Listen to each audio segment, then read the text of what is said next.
Welcome to NSTV news. నేను సౌజన్య. ముందుగా ముఖ్యాంశాలు. చిత్తూరు మాజీ మున్సిపల్ కమిషనర్ అరుణ తన హయాంలో దాదాపు 30 కోట్ల రూపాయల మున్సిపాలిటీ నిధుల్ని అడ్డగోలుగా దోచిపెట్టి వైసీపీ నాయకులకి ఖాతాలోకి మళ్లించింది. వైసీపీ నాయకులు యొక్క ప్రోత్సాహంతోనే ఈ అవినీతికి దిగజారింది. చిత్తూరు మున్సిపల్ చరిత్రలో ఎప్పుడూ లేని విధంగా దాదాపు 30 కోట్ల రూపాయల్ని అడ్డగోలుగా దోచి స్వాహా చేసింది.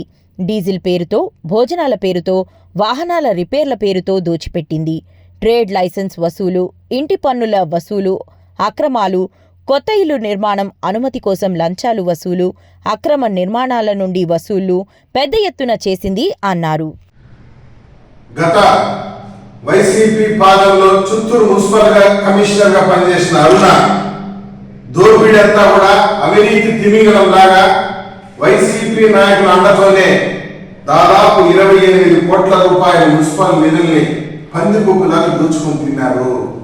మున్సిపల్ కమిషనర్ ఆమె చేసిన అవినీతి వల్ల, అక్రమం వల్ల, దోపిడీ వల్ల కింద స్థాయి సిబ్బంది బలయ్యేటువంటి పరిస్థితి. దోచిన డబ్బంతా కూడా వైసీపీ నాయకుల యొక్క ఖాతాలోకి వెళ్ళింది. వైసీపీ నాయకుల, చిత్తూరు జిల్లాలో వైసీపీ నాయకుల అడగడంతోనే మున్సిపల్ కమిషనర్ పెద్ద ఎత్తున అవినీతి దందా 28 కోట్లు దోచుకొని తింది. నాకు తెలిసి చిత్తూరు మున్సిపల్ చరిత్రలో ఇంత పెద్ద అవినీతి తిమింగలం ఇప్పటి వరకు చూసుండం.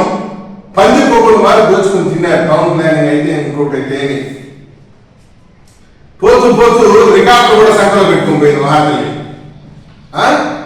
అవినీతి అంటే మామూలు అవినీతి కాదు. టౌన్ ప్లానింగ్ అవినీతి, ఇంజనీరింగ్ అవినీతి, పబ్లిక్ హెల్త్ అవినీతి.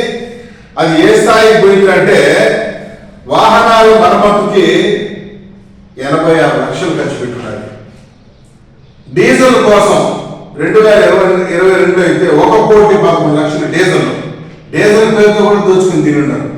చివరికి మీరు నమ్ముతారు నమ్మరు, 2023 అయితే దాదాపు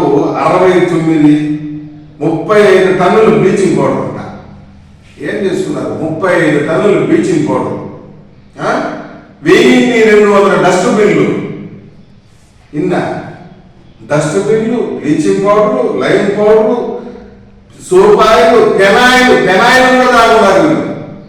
ఇంత పెద్ద ఎత్తున అవినీతి చేసి ఫాగింగ్ మిషన్లు రిపేరు, బుష్ కటింగ్ మిషన్లు రిపేర్ అని చెప్పి, చైన్ సా మిషన్లు రిపేర్ అని చెప్పి దోచుకొని తినేయారు ఇష్టం వచ్చినట్టు.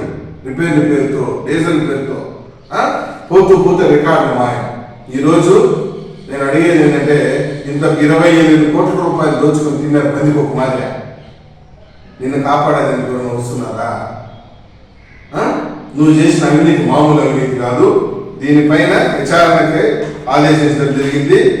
సిడిసిఐడి చేత కూడా విచారణ చేపిస్తామని కూడా ఈ సందర్భంగా తెలుగుదేశం పార్టీ గట్టిగా హెచ్చరిస్తుంది.